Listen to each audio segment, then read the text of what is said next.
In this video, we'll discover a guide to an organized mind. So, now that you understand all the benefits of an organized mind, you've got some ideas of the areas of your life that can be improved by taking back this control. You need to know how to get to that point. We've already looked at the practical steps that you can take at home, at work, and in your personal life to get rid of the chaos and clutter. This can make life simpler and happier. But how can you take practical steps to organize your mind? Here are a few top tips to get you started. Make lists and journals. Many people find that making lists or starting a journal is a good way to clear their minds. It will get rid of all the clutter that prevents them from moving forward in their lives. You may find that you're unable to focus on the tasks that you need to accomplish because they seem to be running over and over in your head. Composing a list of all the jobs and chores that you need to accomplish will help to set those intrusive thoughts free. Having a checklist of everything you need to get done will help you to see at a glance all that must be got through by the end of the day, week, or month. When you can tick each one off, you will experience a great sense of well-being at a job well done. Journaling is another useful strategy. It can be used to great effect to clear your mind and get rid of the clutter that prevents you from moving forward with your life. You may be feeling anxious, stressed, or depressed about situations in your life. Keeping notes in a diary or journal will help to bring some clarity to the situation, put it into perspective, and enable you to find a way forward. It will also help you to release the tension that builds up when you're unable to express yourself and unleash the feelings that are causing you misery. Journaling also helps you to spot patterns in your life. It helps you to identify precisely what makes you feel miserable, stressed, angry, or anxious. You can take action to avoid those triggers or address them in a healthy way the next time those situations arise. Learn to let go.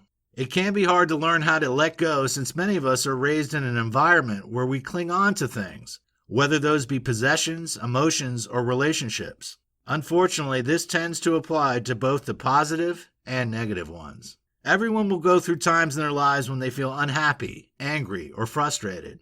This is completely normal and is something that cannot be avoided.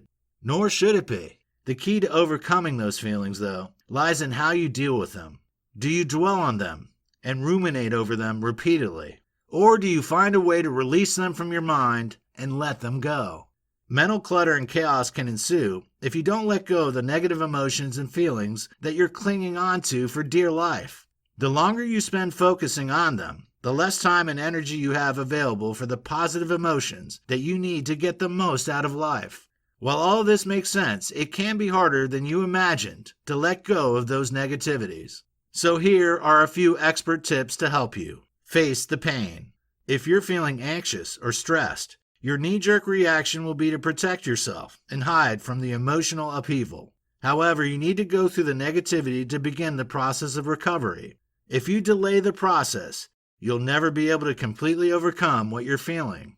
Don't lie to yourself. Identify every part of the negative emotions you're experiencing. Don't try to convince yourself that things aren't as bad as they could be. Instead, acknowledge it, recognize it, and then accept it. Remember, nothing will last forever. Negative emotions are stronger than positive ones, but you must bear in mind that no matter how bad it feels, they won't last forever.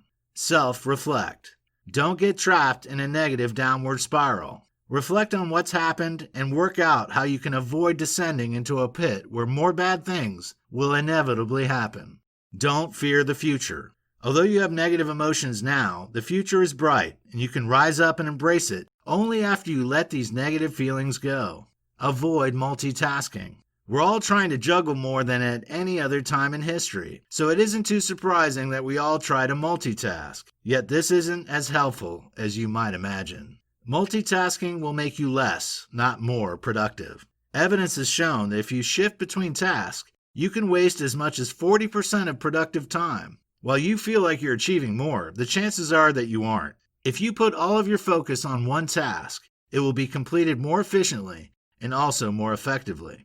Multitasking has a negative impact on the quality of the output you produce. It's even been shown that multitasking impacts negatively on the way your brain works, slowing it down and making it less efficient. That means you need to eliminate unnecessary distractions that are causing your mental clutter and narrow down your focus to the task in hand. Make decisions and stick to them. When you're able to make a decision and stick to it, you can really weed out the indecisive clutter and chaos that fills your head when you haven't planned a specific course of action. While it may sound simple to make a decision, the reality isn't always that easy. Many of us waver between possibilities and struggle to come down on one side or the other when there are two different options. The key to effective and decisive decision-making is to focus on what's really important and to bear in mind that gratification will almost certainly not be immediate.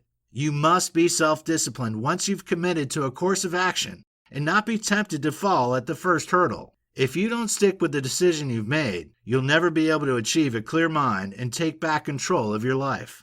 Be kind to yourself. If you're to truly organize your mind and find inner peace, you'll need to learn to start being kind to yourself. While most of us agree that kindness brings better quality to your life, many of us still fail to show ourselves the self-care that makes us happier and more positive. But what does being kind to yourself actually mean? How does it look in practice?